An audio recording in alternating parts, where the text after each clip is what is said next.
Do you know what time it is?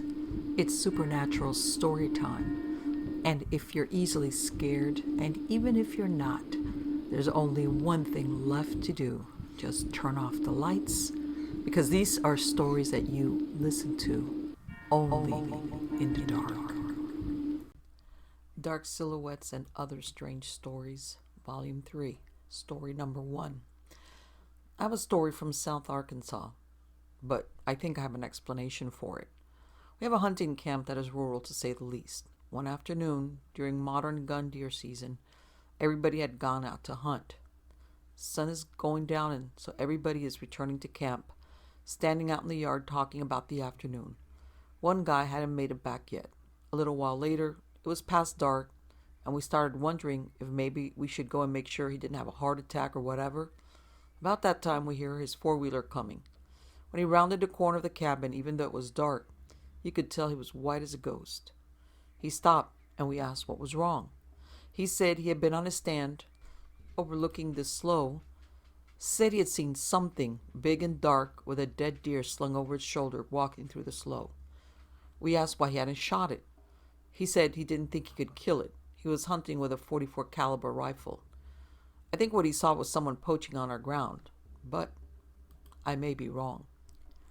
Next story. This was the Florida Everglades in the 70s, and my mom saw Bigfoot in the Florida Everglades. Actually, many people in Florida call them swamp apes, but many also just refer to them as Bigfoot. She doesn't like to tell people what she saw because she knows they will pass her off as crazy. Anyway, my stepdad, an avid hunter and fisherman, he's had this giant swamp buggy thing. Looked like an overgrown tractor or bulldozer to me. The thing was huge. Anyhow, he liked to go off the beaten path and into the deep woods and marshlands to explore with it.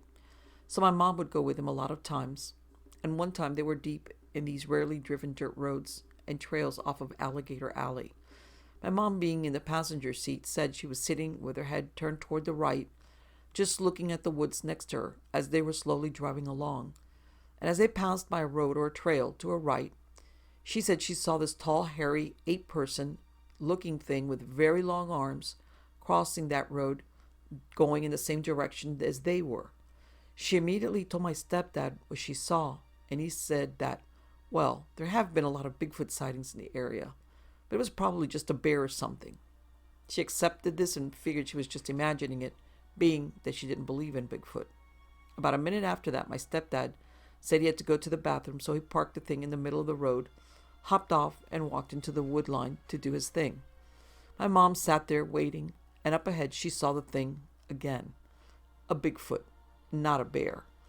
She had a better view this time. She said it was at least 7 feet tall, covered in hair, and had arms almost to its knees, and took very long strides. She said it walked out of the woods and crossed the road into the woods on the other side like before. She immediately started freaking out and screamed for my stepdad. He came running out. She told him what she saw, but it was already gone. Said he believed her again and that there were several reported sightings around that time. They moved up to where she saw it. He got down and looked around but didn't see anything. He later went back to the same area a few times but didn't find anything either. Story number 2. One sunny day in the early spring, some 7 or 10 years ago, my daughter and I were riding bicycles on the Plain River Trail. It's a well-maintained trail about 8 feet wide with plenty of space for 2 riders. Equestrians use that trail too so often. It curves by the river. 100-year-old trees make heavy canopy on some parts, but there are many sections with a sun exposure. Headed north, we passed the central road and got out of canopies at the section where the trail borders to the Groot Waste landfill, fenced area where there's a whole hill made out of trash. We kept our pace, quick riding, and left after the curve. I saw it, some 30 to maybe 50 feet in front of us, in the middle of the trail, the Montauk Monster. From the first moment, I knew exactly what I saw. It did seem dead, but I was only worried how my daughter, who was about 8 or 11 at the time, would get scared to see dead things, remembering how she got scared to see a dead sparrow before. I rang the bell on my bicycle. The monster didn't move.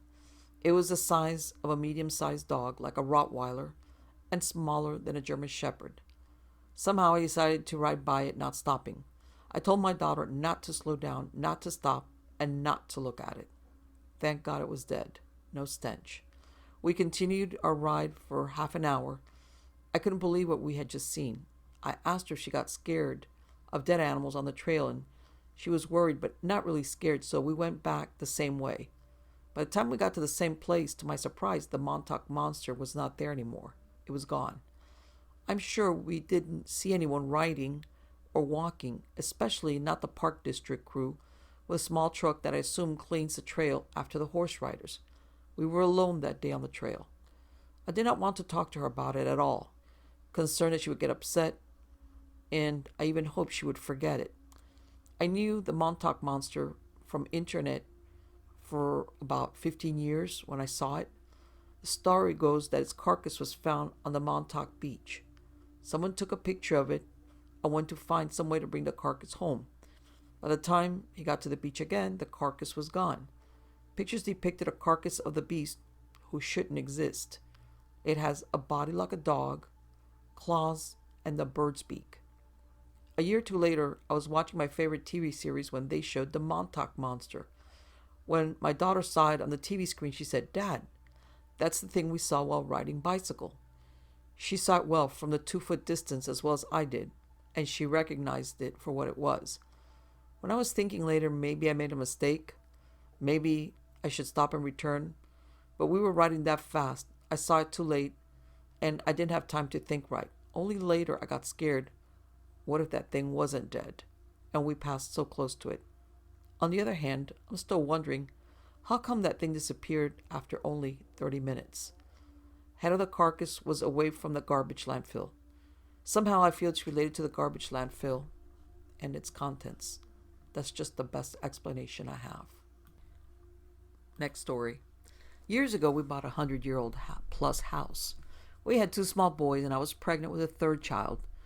The house had 5 bedrooms and 3 baths, was painted white, and was the only house big enough for us in our price range. There were so many things that began to happen after we moved in. Toy cars would move across the floor, lights turned on and off, as well as appliances, the usual stuff. Then one of my children told me a hand came out of the ceiling and touched them. That was it. I decided to have a chat with our guest. I told the ghost in no uncertain terms that there was no way we were moving. We couldn't afford it. I also told the ghost that I thought my boys, nicknamed Axe and Smash at the time, would torment it far worse than it would torment us. I then said that if the ghost wanted us out, it better come up with a new way for us to make enough money to buy a house of equal size with a family room and a big backyard in a better part of town, or we were staying.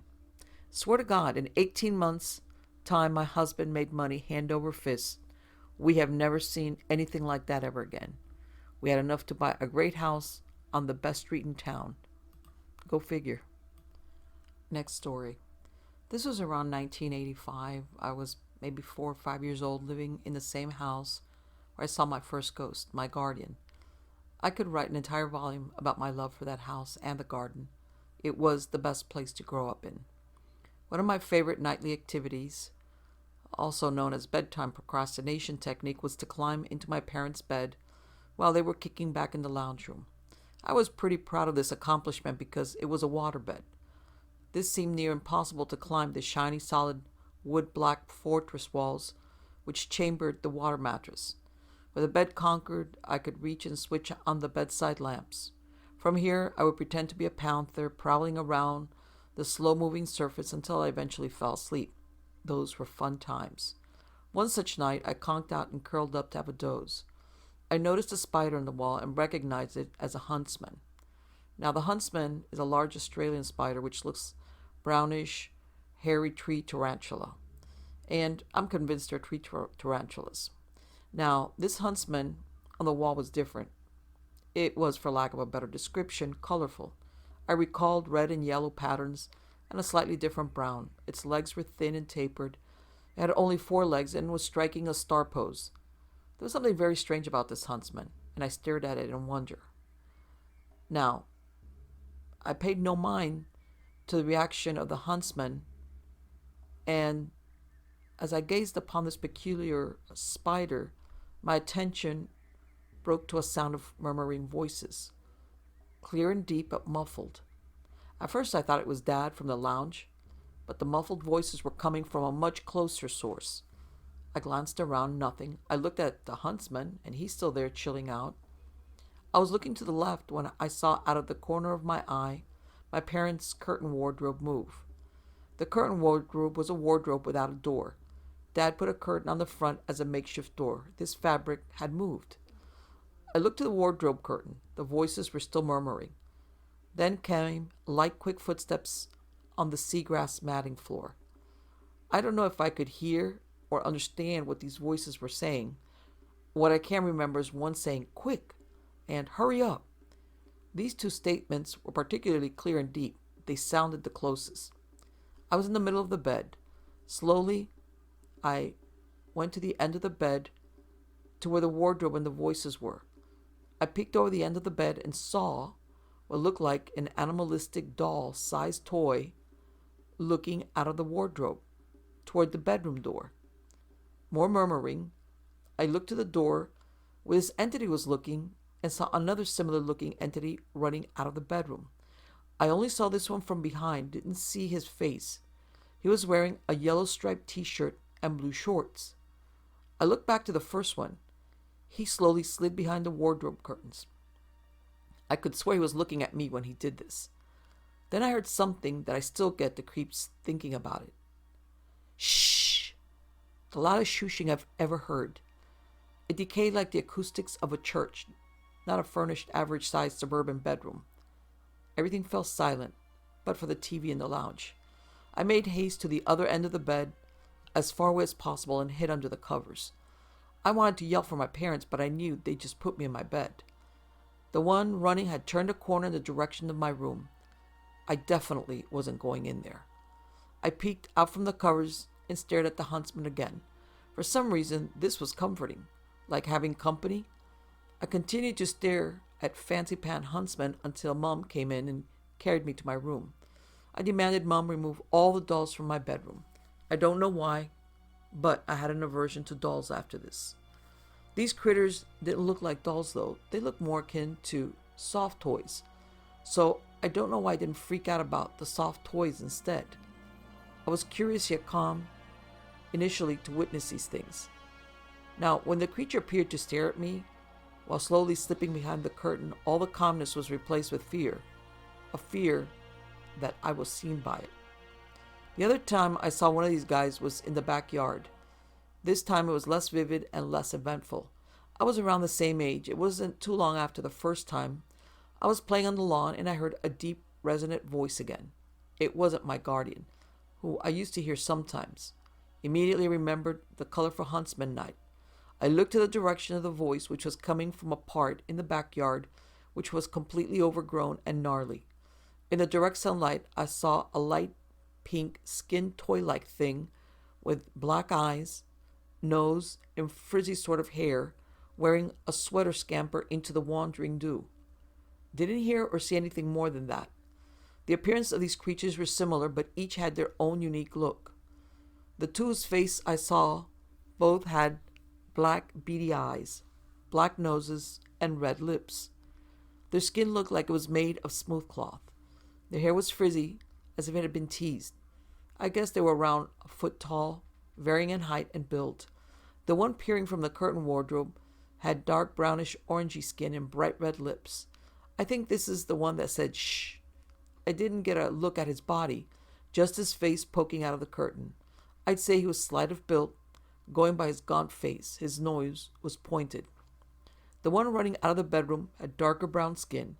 He had a heavier build and a much larger head. Didn't get a look at his face. The one outside was much lighter skinned, very pale pink, with a droopy red mouth and flatter nose. These weren't toys of mine. Never seen them before or since. I'm sure they weren't no howdy-doody possessed toys either. These guys had limb mobility, expressive faces, dexterity, and motor skills. The murmurs, I'm not sure about it. It could have been a language or just groans. My memory is vague on that. They all sounded male to me, all very deep. Not what you expect from a small, cute toy. Well, I've thought about those toy-like creatures. a lot ever since. Teetering on obsession, really. I decided to look into the huntsman for him the first time. There is no such thing as a colorful four-legged huntsman. I took to the internet in a quest for answers.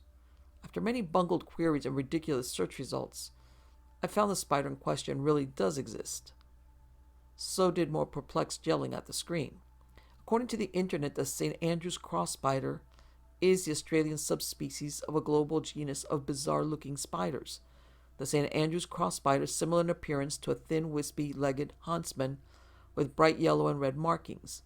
The St. Andrew's cross spider rests by placing its front and rear legs together, resulting in the appearance of a four-legged pose. That's where it gets its name. And that's how it looked on the wall.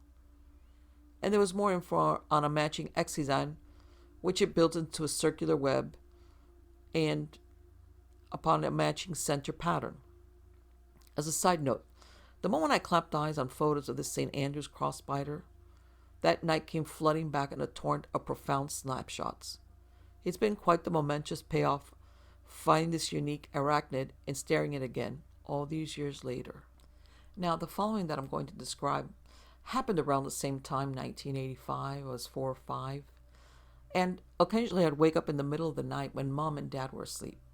Sometimes I'd sneak out of bed and walk around the house to experience the way it looked at and felt with the lights off. I love doing this. To this day, I love turning all the lights off and just hanging out in the dark. Sometimes it's scary, but mostly it's enchanting. One night, I either woke up or was woken, not sure. I remember hearing sounds coming from down the hall as soon as I awoke. It sounded like someone was moving about in the house. Maybe it was because I could see from my doorway that all the lights were off, but I felt the noises didn't sound like Mom or Dad. My curiosity piqued instantly, and I got up to take a gander. My room was at the end of the hallway. I could see the kitchen from my doorway. Nope, nothing going on in there. Then I looked across to Mom and Dad's room. Their door was closed as normal. It wasn't them. I ventured down the hallway slowly. The seagrass matting underfoot made the most noise when one wished to be stealthy. I quietly neared the lounge at the far end of the hallway, growing impatient with my stealthy, slow pace. Finally, at the lounge entrance, I was surprised to find the lounge room very dimly lit. It was unlike any other light source. Very unique, akin to moonlight, only duller. Not a moment after taking in the lounge room in this new atmosphere, I spied a very tall, lanky stick figure of a man. I say man, but I really have no idea. All these years, I think of him as Chalkman, because he reminded me of a huge chalk-drawn stick figure made of incandescent fog. Chalkman was much brighter than the rest of the room, but he was still very dim. I wasn't the least bit afraid, oddly enough. He was using one of my toys. This toy was a pen-like device, which was battery-powered and paired with a book. It was an educational interactive toy. The book had a bunch of puzzles and whatnot in it. The pen, which had colored lights on it, was placed on black panels beside the puzzles and would light up green for correct and red for wrong answers. This pen didn't write as it had no ink. Instead, there was a sensor pad at the tip. It was quite a large pen, wide black with decorative colored stripes and little green and red lights. I loved this pen and would use it like a librarian, scanning all my books and shelving them. Those were fun times. This pen also fascinated me, as I could never figure out how it worked. I stuck that thing on every object, and it always lit up red for wrong. The only time it lit green was on a correct answer and its accompanying book. It seemed Chalkman had the same idea, as he was stooped over the TV, touching the video machine with his pen. I stood in the doorway dumbfounded. Chalkman did the same to one of the stereo speakers and the record player or amplifier it might have been. When he got to the record amplifier area, he turned around to face me while still stooped over. He definitely saw me as I was standing there in the doorway befuddled. I felt self-conscious, so I stepped behind the door and peeked at him. He kept on touching things with a pen.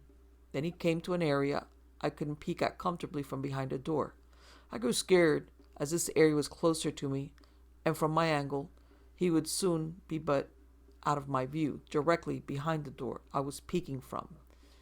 Before this could happen, I ran back to bed and pretended to sleep in case he came in. I didn't realize until I was a teenager remembering this that Chalkman seemed to only be interested in touching electrical objects with his pen. The next morning, I headed straight to the lounge to find my pen, found it on the rocking chair, thought that was an odd place for Chalkman to leave it, but was instantly distracted by it lighting green when I used it to touch the chair. Ever since that night, the pen would light a 50-50 mix of green and red for any object.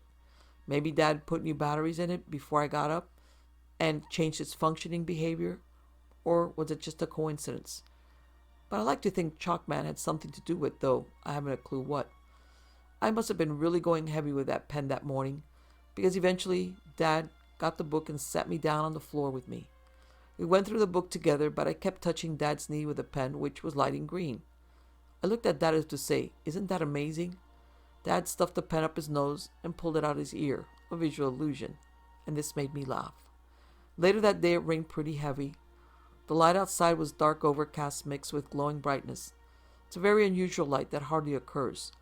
It's different to average overcast and brighter than a dark storm. It's such a delicate light which lit the house beautifully. For some reason, this rainy storm memory is one of the most vivid from my childhood. I remember it like it was yesterday, and like I was who I am today, having the moment of contemplation. And this is my last story about living in that house around the same time that I've spoken about. And this has to do with an entity that I came to think of as Tweed. Because the first time I saw him, he was wearing a tweed jacket, and it changed something in me. Sometimes hauntings come from a location, sometimes an object, or sometimes a person. I think Tweed might have come from the location. In the mid-'80s, we lived in a house at Hotham Street in Box Hill. However, when I checked it out on Google Maps, the suburb now says Mount Albert, bordering suburb. But I've based my research on Box Hill because that's what the address was back then.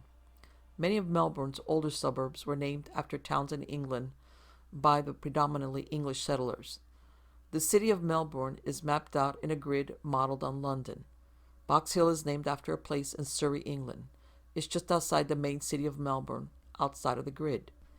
Hotham Street in the 80s was a hodgepodge of homes from the 1920s or 30s era and some more modern 60s brick homes. We lived in one of the 30s houses. It was sandwiched between another 1930s looking home and a block of units which were orange brick, probably built in the 50s or 60s. We were right near the corner of White Horse Road next to the brick units. White Horse Road is one of the early roads in the town, now a main road. Now, according to Wikipedia, in the late 1800s, Box Hill was favored by artists who wanted to paint the Australian bush. It was also home to farming, orchards, and vineyards. Now, behind our yard was a paddock with at least one horse. We used to feed the horse from our back fence. Down the road a bit was a laneway, which must have been near a vineyard at some point because there were a lot of vines rambling up the trees and around the grass. The laneway was very dark, dense, and lush. It led to the horse paddock around the back. It was a beautiful place. Now, this happened around the time that other weird things I experienced at this house, and I'm not sure which came first. My bedroom was a pretty simple affair. The bed was under a window. The window had some kind of curtains which were quite sheer. There was a street light that shone in from somewhere. It was quite light in there with the lights were off. When I was in bed, the window was to my left. My bedroom was down the side of the house, neither front nor back, in the middle. Outside my window was the side fence and a tree, a spindly tree or shrub thing, tall but rambling, possibly a tea tree. One night I woke up and saw a peculiar-looking man in the tree outside my window. He was sitting back in the branches like he was quite accustomed to doing so. I wasn't afraid, but curious. I like to climb trees, but I was sure this tree wasn't strong enough to climb. I could see him where the curtains hung out from the window. My pillow was maybe 2 feet from where the window started, so I was seeing him from the end of the curtain. The tree was not terribly sturdy. It didn't make a lot of sense. He sat there looking at me, and I kept looking at him. His demeanor seemed relaxed. His skin was pale and sort of reflecting the streetlight, but his nose had my full attention. It was long, big, and unusual, shaped like a toucan's beak. It jutted out about 6 inches like a toucan. His mouth seemed wide. He wore a tweed jacket or coat. I don't recall his eyes. Well, I think they were large. His hair looked teased or like it had been left to its own devices. I couldn't get over his nose, though. I think he had dark pants. He seemed quite lanky. You could say I dreamt it, and I might have, but it felt so real and vivid. I was into wandering around the house at night if I woke up. A little weirdo that I was, but that night I stayed in bed and just watched this nose guy in tweed. I don't know how long it lasted, but I know it was peaceful. I probably drifted back to sleep, and that's the end of that memory. After seeing tweed at the window, I became obsessed with anything tweed. I wanted to know if we had any more tweed in the house, because Mom had a gray tweed jacket. I can't say tweed was my favorite fashion textile at that age. I was into hot pink, lycra, and sequins, but I guess that started to change. I became obsessed with finding the same tweed Tree Guy was wearing. I would stare at Mom's tweed coat or Granddad's tweed hat and ask questions about how it was done. How do they get the colors in there like that? What holds it all together? How does the pattern come together?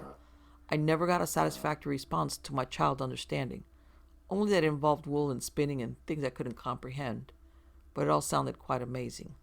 Now, the second time I saw what I think was tweed was at another property in Box Hill. My parents were constantly splitting and getting back together back then. When they split this time, I went with Mom to the top of a terrace. It was a flat above my grandmother's florist shop. One night, around tea time, I heard a fight in the street below. Mom wasn't bothered by the fight, but I went to the window.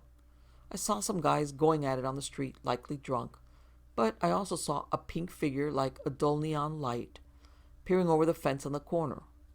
The shop terrace was on a corner and there was a driveway or loading spot to the side with a fence around the back. I could see where the fence began. This pink thing had a long nose, like the Tree Guy, and was peering over the fence, presumably at the brawl. The fight ended as soon as it began, just a couple of yahoos. I told Mom there was someone behind the fence, but because of the brawl, she took it the wrong way and called the police. I couldn't get her to listen, so the police came and I guess I told them there was a pink man with a long nose looking over the fence. There's this hazy memory of a rather bemused older man with a younger man in tow and Mom talking a lot. Next time was at my grandmother's place. My parents were splitting again, this time for good. My grandmother's shop had moved down the road to the arcade so the terrace could be demolished to make way for a parking lot. Not even a good one, just a block of bitumen which next to no one used. It's still there today, but everyone parks on the street. Let's hear it for the 1980s Box Hill Council.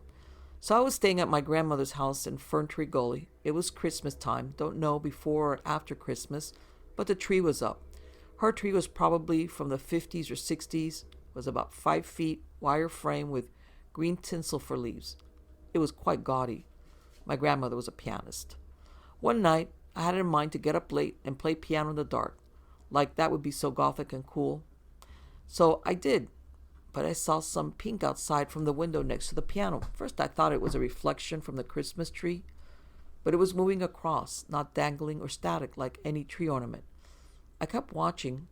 It looked like the same pink figure in the police report. This time, perhaps like the fence time, it was like an outline or an aura or neon sign or drawing, but moving like any person. I think he looked up at me or towards me where I was, which scared me, and I went back to bed. Well, I would have been about 6 then. My grandmother's house was a single story, but the front was elevated. The front windows looked over the yard at about a second-story height. The figure was moving between the border of the neighbor's yard.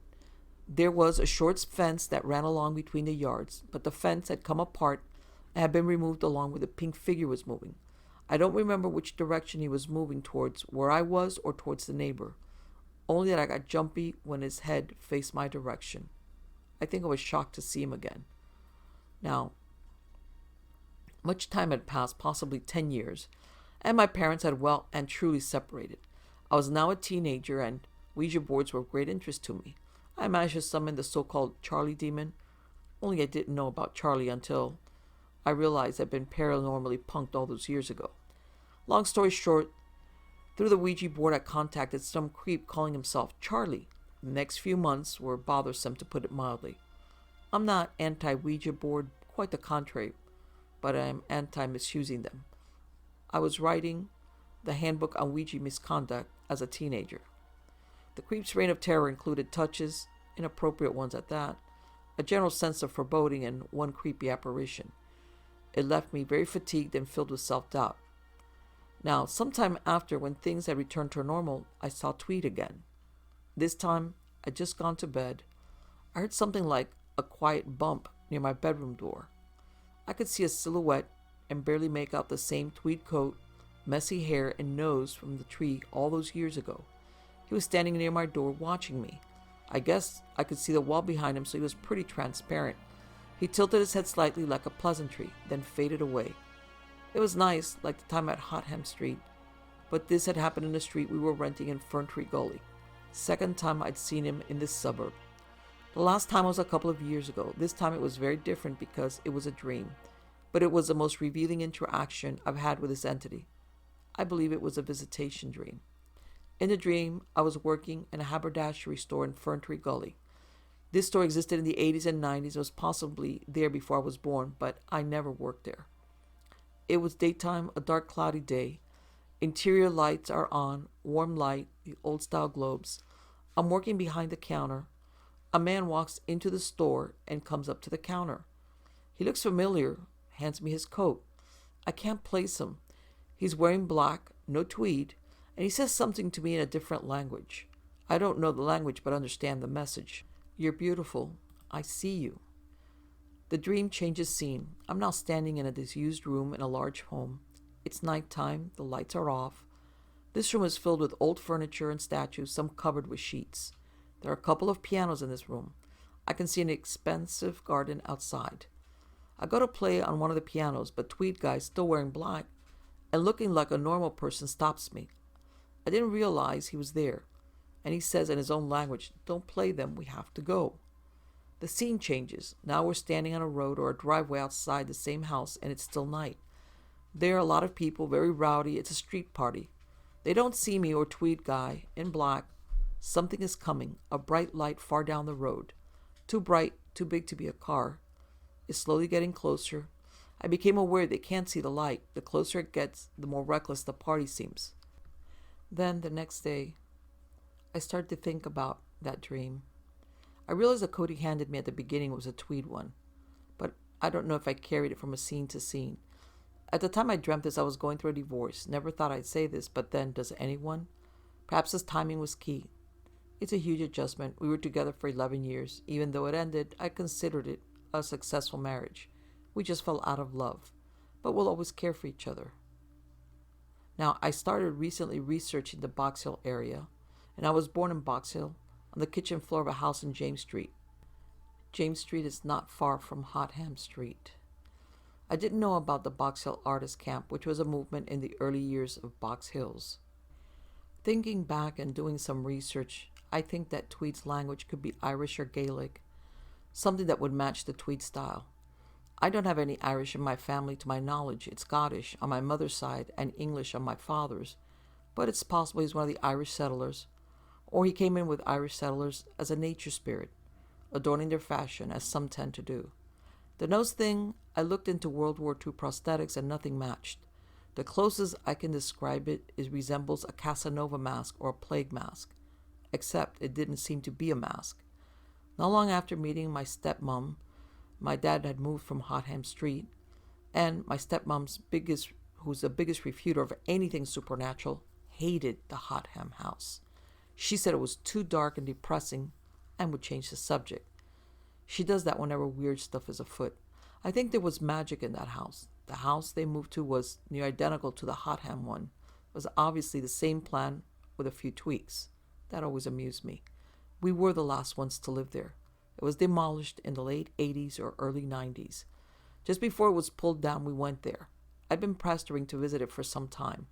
Anyway, we went with one of my friends, met Dad there, had a bit of a picnic on the old back lawn. It was a great day. My stepmom didn't come. Weird, everything seemed smaller because I was older. We were going to go inside, but looking in the window, someone had left rusty old tools and nails strewn around. The old double doors of the lounge were gone. So were the light shades, and a stained glass window was taken out. Nice to think there might still be a bit of the old house in use today. I've been looking at Irish farming pictures and depictions from the late 1800s and early 1900s. The clothing seems to match Tweed's coat, so I'm fairly confident he's either an Irish settler or an Irish wee one who hitched a ride. Whoever or whatever he was. I'm glad to know him. He instilled in me a love of tweed, too, obviously.